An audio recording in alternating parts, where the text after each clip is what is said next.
তাই ভারত, বাংলাদেশ, পাকিস্তান আরো বিভিন্ন দেশ যেখানে ইসলামের কোনো অস্তিত্ব ছিল না, এমন জায়গাতে আল্লাহওয়ালারা এসে ইসলাম প্রচার করেছেন। আর খাস করে আপনাদের কালিয়াচকের মাটি, বাঙ্গাল এবং ঝাড়খণ্ড, দুটো হচ্ছে পড়োশী রাজ্য আমাদের ভারতের। এই পড়োশী রাজ্যের মধ্যে চাহে কেছোছা শরীফের হুজুর সৈয়দ শাহ আশরাফুল আউলিয়া রহমাতুল্লাহ আলাই, যিনি পান্ডুয়া শরীফে একটি মিশন কায়েম করেছেন, অসংখ্য মাদ্রাসা করেছেন, যেখানকার পড়নেওয়ালা হাজারো আলিম বাঙ্গাল, ঝাড়খণ্ডে দ্বীনের খিদমত করছে, বলেন সুবহানাল্লাহ।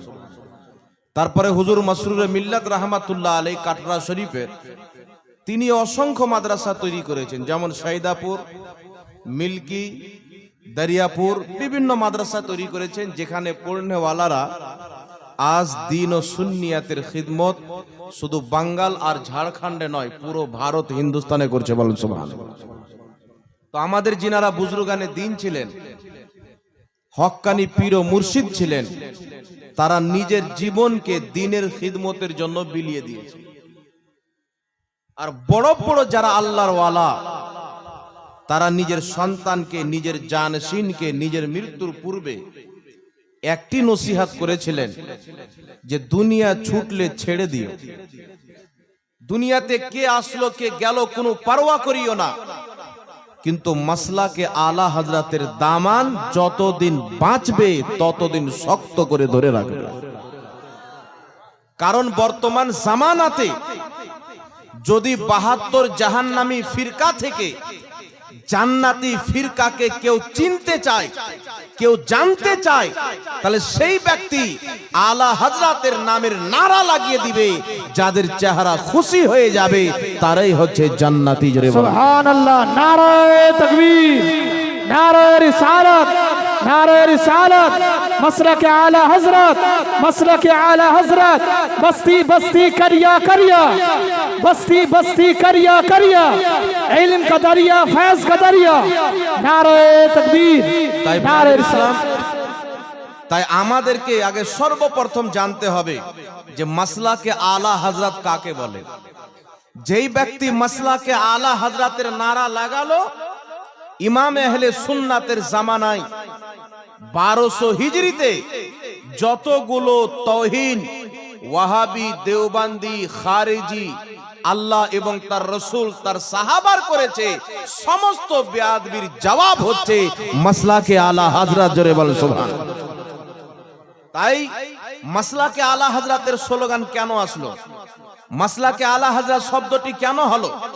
মাসলাকে আবু বকর তো হতে পারতো, মাসলাকে গৌসে আজম তো হতে পারতো, মাসলাকে খ্বাজা গরিব নওয়াজ তো হতে পারতো, মাসলাকে ইমামে হুসাইন তো চলতো, কিন্তু সবারই নাম বাদ দিয়ে শুধু মাসলাকে আলা হযরত কেন বলা হয়? তো শুনেন, ইমাম আহলে সুন্নাত আলা হযরতের জামানাতে আবু বকর সিদ্দিক রাদিয়াল্লাহু তাআলা আনহুর আকীদাকে মুছে দেওয়ার চেষ্টা চলতেছিল, উমরে ফারুকের আকীদাকে মুছে দেওয়ার চেষ্টা চলতেছিল। যখন দেওবন্দি নামধারী আহলে হাদিস সাহাবার আকীদাকে মিটিয়ে আমেরিকা, ইসরায়েলের দেওয়া আকীদা প্রচার করতেছিল, গস পাকের দেওয়া আকীদাকে মুছে দিয়ে ইহুদির আকীদা দিতে আরম্ভ করেছিল, গরিব নওয়াজের প্রচার করা আকীদাকে মুছে নিজের বানানো আকীদা ভরা হচ্ছিল। কখনো বলছিল আল্লাহ মিথ্যা বলতে পারে, কখনো বলছিল নবীকে পিঠ পিছনের খবর নাই, কখনো বলছিল নবীর জ্ঞান চাইতে শয়তানের জ্ঞান বেশি, কখনো লিখতেছিল নবীর পরে নবী জন্ম নিতে পারে। এমনি সমাতে আবু বকর সিদ্দিকের আকীদার হিফাজত বেরেলির আলা হযরত করেছেন। এমনি সমাতে সাহাবার আকীদাকে আলা হযরত বাঁচিয়েছেন, আউলিয়ায়ে কেরামের আকীদাকে আলা হযরত বাঁচিয়েছেন। গৌস পাকের দেওয়া আকীদা, গরিব নওয়াজের দেওয়া আকীদা, সমস্ত আহলে হকের আকীদা যিনি 1200 হিজরিতে ওয়াহাবিদের হাত থেকে বাঁচিয়েছেন, তিনার নাম হচ্ছে আহমদ রাজা। তাই মাসলাকে আলা হযরত যে জিন্দাবাদ বলল, সাহাবার দ্বীনকে জিন্দাবাদ বলল। মাসলাকে আলা হযরত হচ্ছে মাসলাকে সাহাবা, মাসলাকে আলা হযরত হচ্ছে মাসলাকে গৌসে আজম।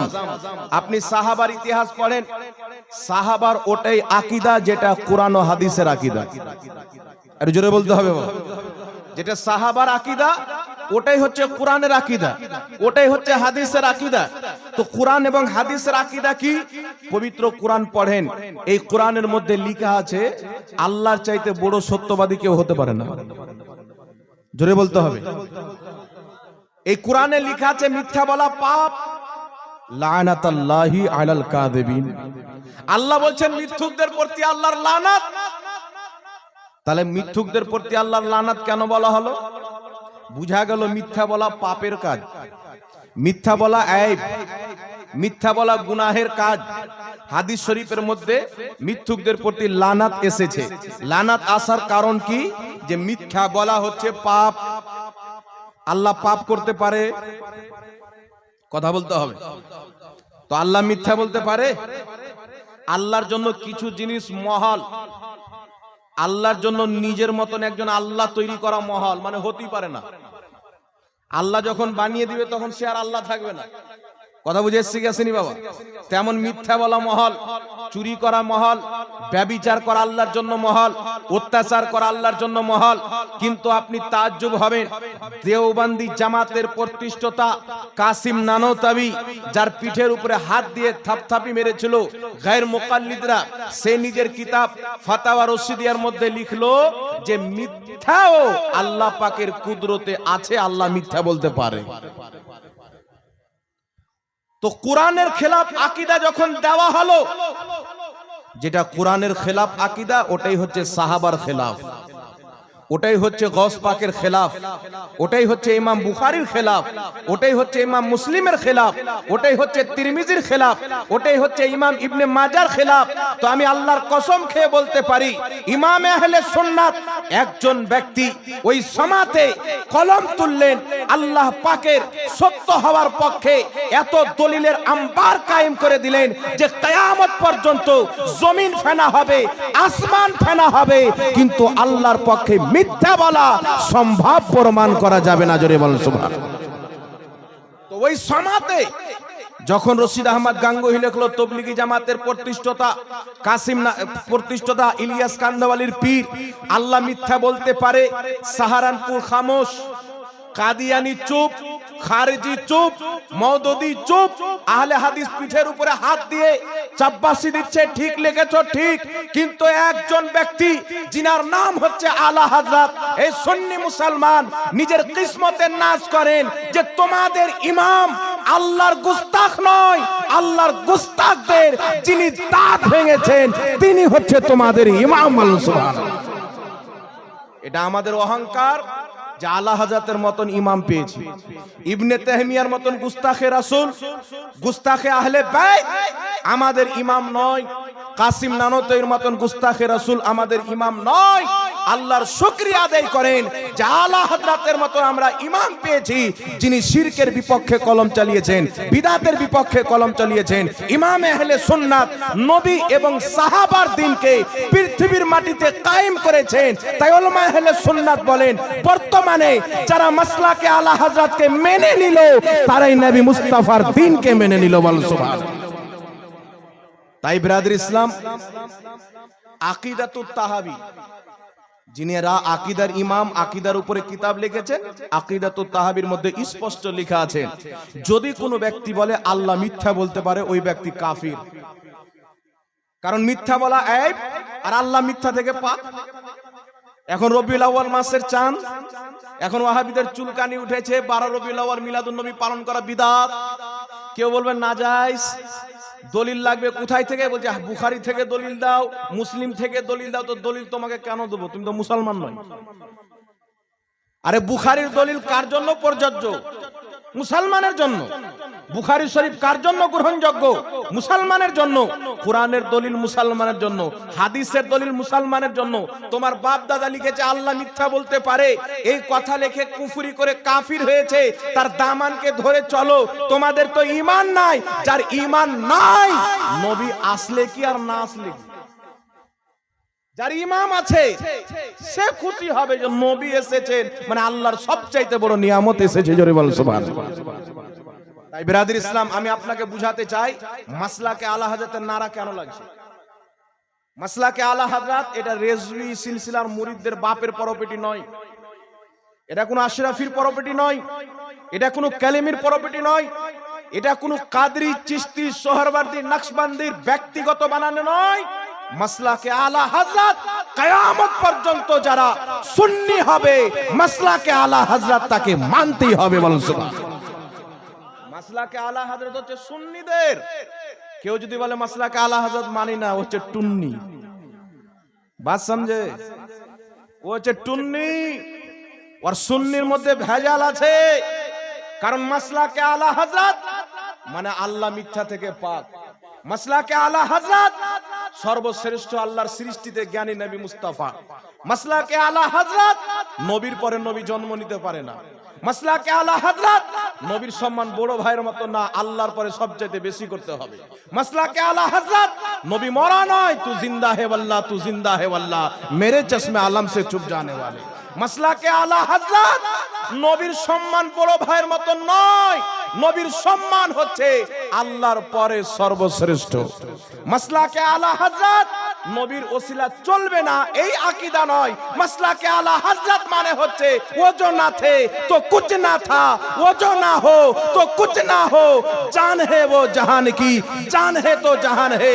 মাসলাকে আলা হযরতের অর্থ হলো নবী মুস্তাফার ওসিলাতে জমিন তৈরি হয়েছে, আসমান তৈরি হয়েছে, কুল কায়নাত তৈরি হয়েছে।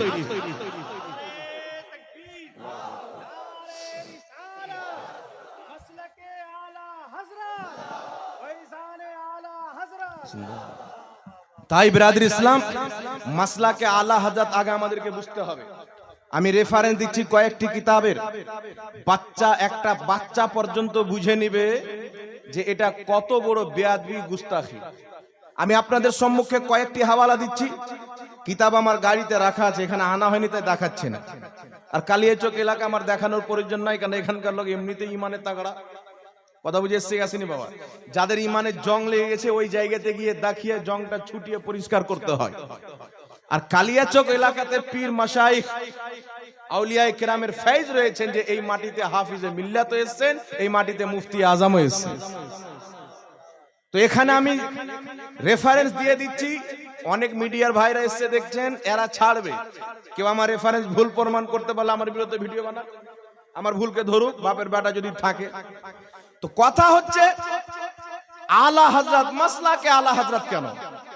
আমার বাড়ি হচ্ছে রাজমহল হযরত। এই দাদা শুনবে, রাজমহলে একজন মৌলভী সাহেব চায়ের দোকানে বসে আছি, দুইজন মৌলভী সাহেব বসে আছেন, আমরা চারজন বসে আছি। একজন মৌলভী সাহেব বলছে যে মাসলাকে আলা হযরত হলো পাঁচওয়া মাসলা। কেন? বলছে মাসলাক হলো চারটি, হানাফি, শাফি, মালিকি, হাম্বলি। আর আপনারা বলছেন মাসলাকে আলা হযরত তো পাঁচটা হয়ে গেল। ও বেটা মৌলভী আবার জালসাতে নারা লাগাচ্ছে মাসলাকে গৌস ও খাজা। তো আমি তারপরে তাকে ধরলাম যে মাসলাকে আলা হযরত বললে পাঁচটা মাসলাক হয়ে যায়, তো তুমি তো বললে মাসলাকে গৌস ও খাজা, তাহলে তো ছটা হয়ে গেল। তো পাঁচটার বিরোধ করতে গিয়ে তুমি ছটা বানিয়ে দিলে। তোমার ব্রেনে ওয়াহাবিদের মতন গোবর ভরা আছে, ব্রেনটাকে পরিষ্কার করো। আলা হযরতকে বুঝতে হলে আলা হযরতের কিতাব পড়তে হবে। কোন মূর্খ ব্যক্তি আলা হযরতকে বুঝতে পারবে না, কোন বেঈমান আলা হযরতকে বুঝতে পারবে না। যেই ব্যক্তি ওয়াহাবিদের বাড়িতে খাওয়া দাওয়া করে সে আলা হযরতকে বুঝতে পারবে না। আলা হযরতকে কে বুঝতে পারবে? যে বরেলির সরতাজ হুজুর তাজুস শরিয়ার पैगामेर উপরে আমল করবে। নবী से जो हो बेगाना उसे दिल से जुदा कर दे, पेदर मादर ब्रादर मालो जा सब कुछ नबी पर फिदा कर दे। আর তুমি বলছো আমি ঠিক সুন্নি, আর ওয়াহাবি বলে লাপ লাপ করে খাচ্ছ। আপনাকে যদি আমি বাপ তুলে গালি দিয়ে আমার বেটির বিয়ে দিয়ে দাওয়াত দিয়ে আসবেন না?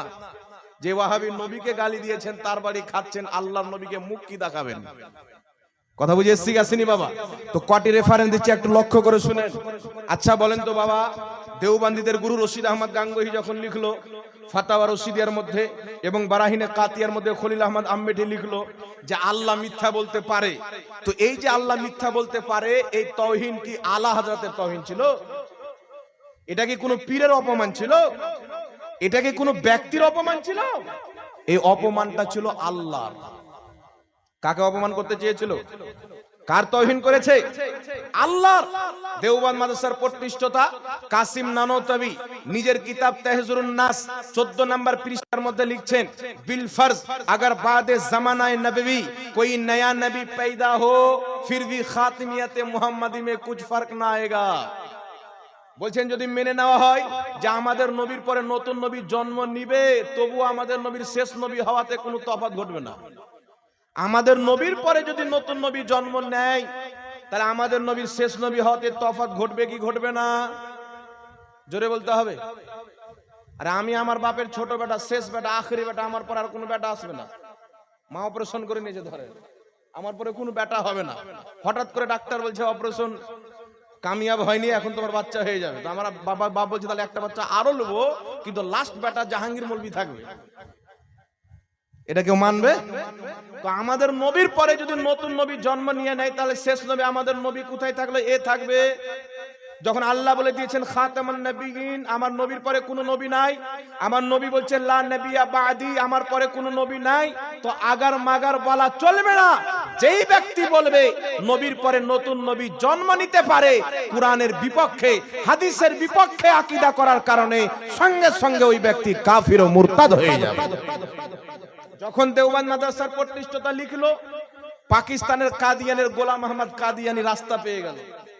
সে বলছে যে আমাদের নবীর পরে নতুন নবী জন্ম নিলেও আমাদের নবী শেষ নবী হওয়াতে ব্যাঘাত ঘটবে না। তো পাকিস্তানের গোলাম আহমদ কাদিয়ানি বলছেন আমি একজন নবী, কিন্তু শেষ নবী মুহাম্মদ সাল্লাল্লাহু আলাইহি ওয়াসাল্লাম। জোরে বলেন না নাউজুবিল্লাহ। আর পাকিস্তানের সুপ্রিম কোর্টে যখন কাদিয়ানিকে অমুসলিম ঘোষিত করা হচ্ছিল, তারা দলিল হিসাবে তাহজুরুন নাসের ইবারত পেশ করে প্রমাণ করে দিয়েছে যে আমাদের গোলাম আহমদ কাদিয়ানি নিজেকে যে নবী দাবি করেছে, এর উপরে সবচাইতে বড় অবদান দেওবন্দ মাদ্রাসার। এটা নাউজুবিল্লাহ বলবেন। তাহলে আমাদের নবীর খাতমিয়াতের উপরে হামলা হচ্ছিল কি হচ্ছিল না? জোরে বলতে হবে বাবা। একদিকে বলছে আল্লাহ মিথ্যা বলতে পারে, আর একদিকে বলছে নবীর শেষ নবীর পরে আরো নবী জন্ম নিলেও শেষ নবী আমাদের নবী থাকবে। মানে নবীর খাতমিয়াতের উপরে কিরকম হামলা। আশরাফ আলী থানভী লিখলো নিজের কিতাব হিফজুল ঈমান 12 নম্বর পৃষ্ঠার মধ্যে, নবীরকে যতটুকু আল্লাহ ইলমে গায়েব দিয়েছেন, সেরকম ইলমে গায়েব তো পশু পাখি জীব জন্তুকেও আছে। খলিল আহমদ আম্বেটি বারাহিনে কাতিয়াতে লিখলো নবী উর্দু পড়তে শিখেছে দেওবন্দ মাদ্রাসায়, আর নবীর জ্ঞান চাইতে শয়তানের জ্ঞান বেশি। নাউজুবিল্লাহ বলবেন না? নবীর জ্ঞান চাইতে শয়তানের জ্ঞান বেশি। নবীকে পিঠ পিছনের খবর নাই। তাকওয়াতুল ঈমানে আহলে হাদিস এবং দেওবন্দি উভয়ের ইমাম, উভয়ের পেশওয়া বুজরুগ ইসমাইল দেহলভি সিরাতে মুস্তাকিম 148 পৃষ্ঠার মধ্যে লিখছেন, নামাজের মধ্যে যদি স্বামী স্ত্রীর ভালোবাসার স্মরণ চলে আসে, নামাজ হয়ে যাবে। গরু ছাগলের স্মরণ চলে আসে, নামাজ হয়ে যাবে। কিন্তু মুহাম্মদ রাসূলুল্লাহর স্মরণ আসলে শিরক হবে, নামাজ হবে না। সে নিজের কিতাব তাকওয়াতুল ঈমানের মধ্যে লিখছেন, নবী মরে মাটির সাথে মিশে গেছেন, নবীর সম্মান বড় ভাইয়ের মতো করতে হবে। যখন মৌলবি সেজে, দাড়ি রেখে, টুপি রেখে, পাগড়ি পরে, জুব্বা লাগিয়ে যখন নবী মুস্তাফার ইজ্জতে হামলা করতেছিল, আল্লাহ পাকের সত্যবাদী হওয়ার উপরে হামলা করতেছিল, এমনি সমাতে এই সমস্ত বিদআতি আকীদার, সমস্ত কুফরি আকীদার দাঁত ভাঙার যিনি জবাব দিয়েছেন, তিনি হচ্ছেন ইমাম আহলে সুন্নাত, মুজাদ্দিদে দ্বীন ও মিল্লাত, ইমাম ইশক ও মুহাব্বত, ইমাম আহমদ রাজা খা ফাজিলে বরেলভী রাদিয়াল্লাহু তাআলা আনহু। যখন বলল নবীর জ্ঞান চাইতে শয়তানের জ্ঞান বেশি, আলা হযরত উত্তর দিলেন, সরে আরশ पर है तेरी गुजर, दिले फर्श पर है तेरी नजर, मलकुत ও মুলক মে कोई शय नहीं है जो तुझ पे आया नहीं। যখন বলল নবী মরে মাটির সাথে মিশে গেছেন, আলা হযরত বললেন, तू जिंदा है वल्लाह, तू जिंदा है वल्लाह, मेरे चश्मे आलम से छुप जाने वाले। যখন সে বলল আল্লাহ মিথ্যা বলতে পারে, যখন বলল নবীর সম্মান বড় ভাইয়ের মতো করতে হবে, ইমাম আহলে সুন্নাত আলা হযরত একটা নয়, দুটি নয়, 1000 চাইতে বেশি কিতাব লিখে পৃথিবীবাসীকে দিয়ে দিয়েছেন। আহমদ রাজা প্রমাণ করে দিয়েছেন, আমি আহমদ রাজা দুনিয়াদারি করতে আসেনি, নবী মুস্তাফার ইজ্জতের পহরাদারি। সুবহানাল্লাহ, নারে তাকবীর, নারে রিসালাত, মাসলাকে আলা হযরত, মাসলাকে আলা হযরত, নারে তাকবীর, নারে রিসালাত। তাই আহমদ রাজা এটা করের ব্যক্তিগত প্রপার্টি নয়। প্রত্যেক যার ঈমান আছে তার ইমাম হচ্ছে আলা হযরত। জোরে বলেন সুবহানাল্লাহ। যার অন্তরের হুব্বে রাসূল আছে তার ইমাম হচ্ছে আলা হযরত। ইশকের ইমাম আলা হযরত, সুন্নিদের ইমামও আলা হযরত। জোরে বলতে হবে সুবহানাল্লাহ। এবার চলে আসেন বিরাদর ইসলাম, কত রকমের নোংরা আকীদা দিল কি দিল না? এই সমস্ত আকীদা যারা সাপোর্ট করলো তারা হচ্ছে ওয়াহাবি। আর এই সমস্ত আকীদাকে লাত মেরে আলা হযরতের আকীদা, যে আকীদা সাহাবার, যে আকীদা আহলে বাইতের, যে আকীদা গৌস ও খাজার আকীদা, যে আকীদা ইমামে বুখারী, ইমাম তিরমিজি, ইমাম মুসলিমের আকীদা, সেই আকীদাকে যারা মানলো তারাই হচ্ছে সুন্নি মুসলমান। জোরে বলতে হবে সুবহানাল্লাহ। আজকে যদি কোনো পীর আলা হযরতের খেলাফ করে, ওই পীর সাহেবের খানকাতে যে চারাক জ্বলে ওই চারাকের আলোর উপর অবদান আলা হযরতের। আজকে যদি কোনো পীর সাহেব আলা হযরতের বিপক্ষে কথা বলে, তার পীরি মুরিদি টিকে আছে আলা হযরতের কারণে। কারণ বলা হচ্ছিল পীর মানা হারাম, আমার আলা হযরত কুরআন ও হাদিস থেকে এত দলিল দিয়েছেন যে পীর মানা হারাম নয়, পীর মানা স্বয়ং সাহাবার সুন্নাত। জোরে হবে না সুবহানাল্লাহ? পীর মানা স্বয়ং সাহাবার সুন্নাত, সুন্নাতে কাদিমা মুস্তামেরা। উঠান ফাতাওয়া তাজুল শরিয়ার মধ্যে হুজুর তাজুল শরিয়া লিখেছেন। এখন কেউ বলতে পারে তাজুল শরিয়ার ফাতাওয়া আমরা সুন্নিরা মানবো, ওয়াহাবি তো মানবে না। কমেন্টে এসে বলবে যে আপনার বাপের কিতাব থেকে কেন হাওয়ালা দিচ্ছেন, কুরআন হাদিস থেকে দেন। তো পবিত্র কুরআন উঠান সূরাতুল ফাত্তা আয়াত নাম্বার 10, পবিত্র কুরআন উঠান সূরাতুল মুমতাহিনা আয়াত নাম্বার 12।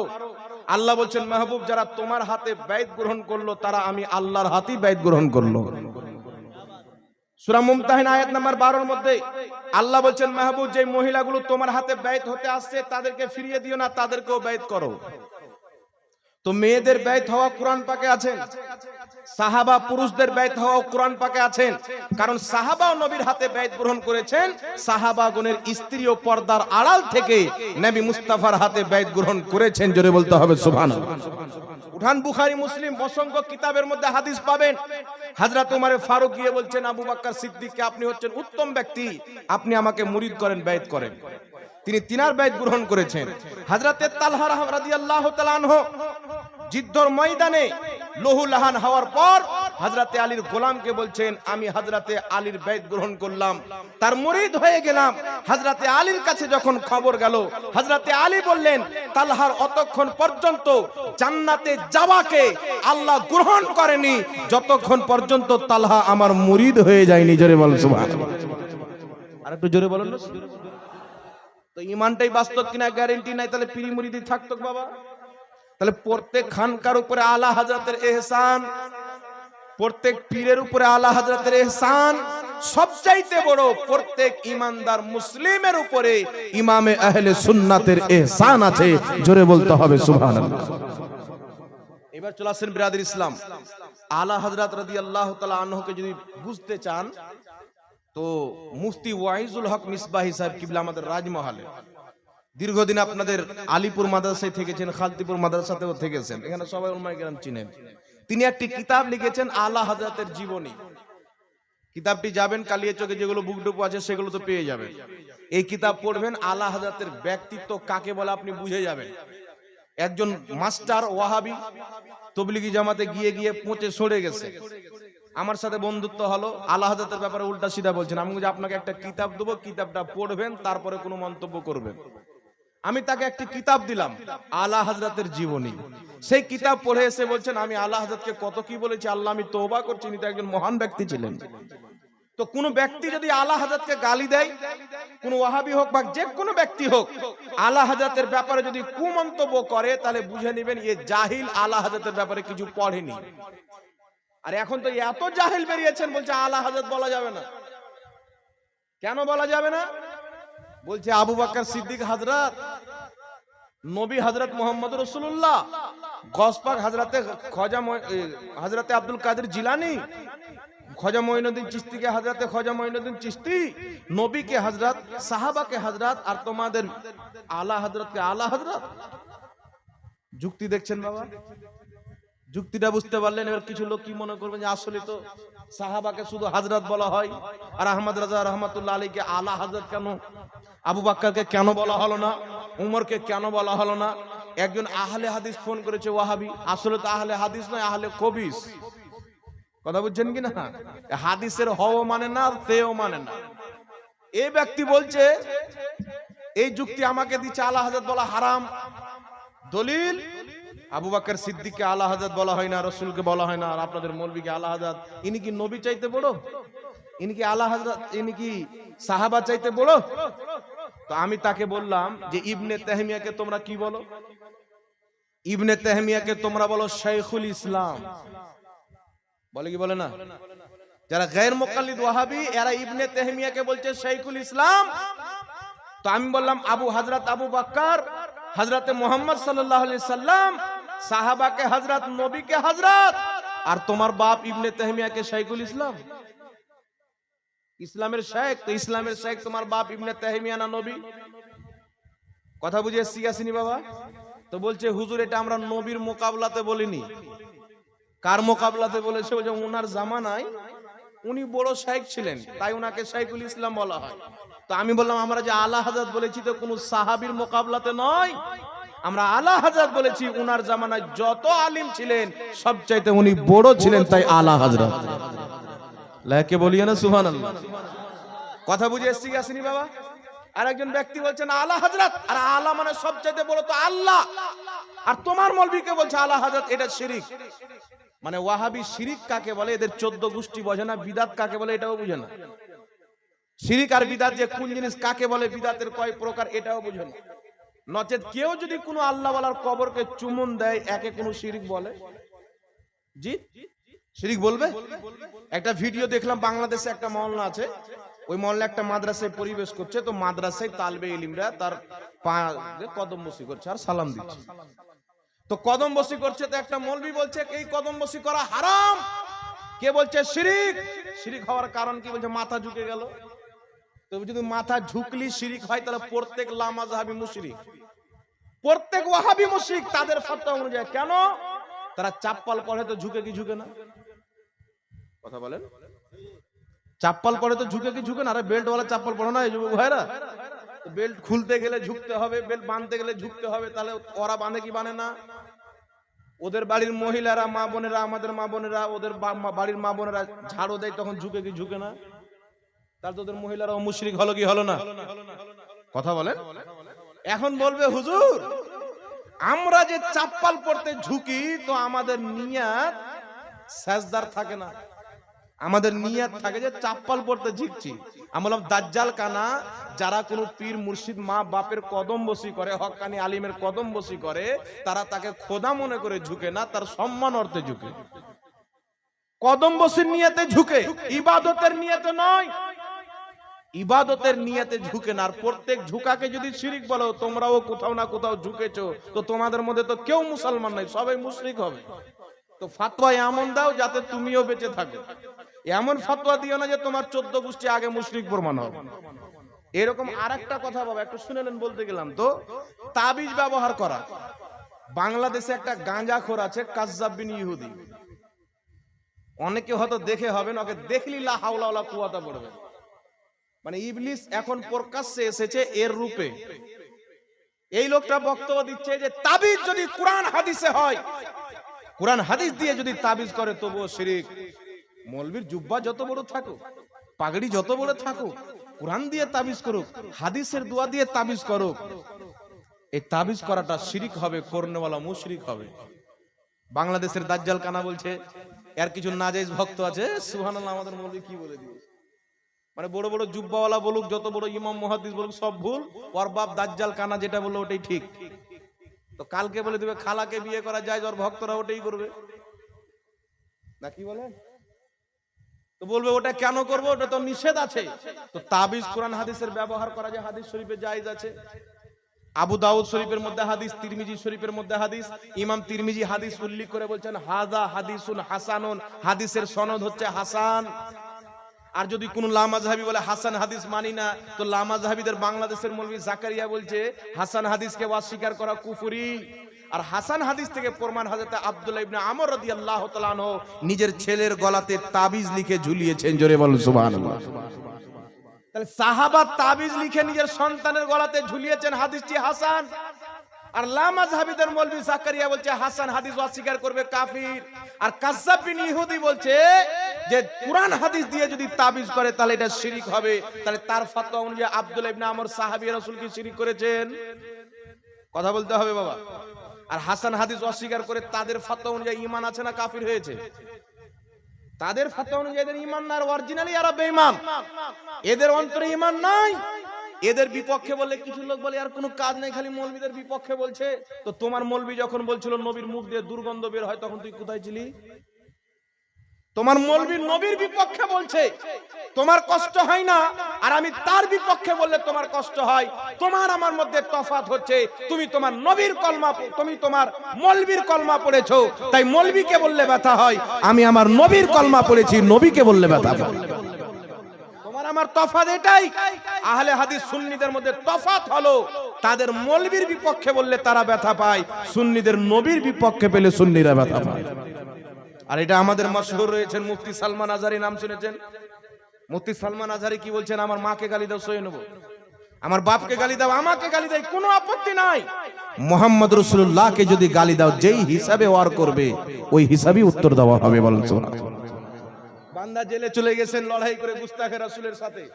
আজ পর্যন্ত কোনো ওয়াহাবি অমুসলিমের সাথে যুদ্ধ করে গুস্তাখে রাসূলের সাথে তর্ক বিতর্ক করে আজ পর্যন্ত কোনো ওয়াহাবি জেলে যায়নি।